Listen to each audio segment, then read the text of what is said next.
Hello everyone, welcome to Make Gaming Easy. Today in this video, I'm going to show you how to buy a decoration on Fishdom. So without any further ado, let's get started.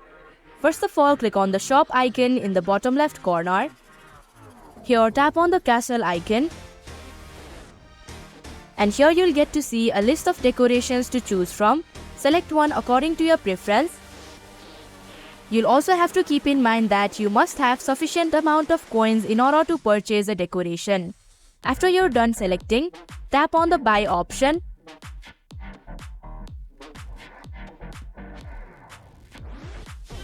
And you can place this decoration according to your preference. So that is how you can buy a decoration on Fishdom. Thank you for watching Make Gaming Easy. I hope this video was helpful to you. If it was, hit the like button and comment down if you have any questions or feedback. Also, if you are new to our channel, subscribe and hit the bell icon so that you don't miss our upcoming videos.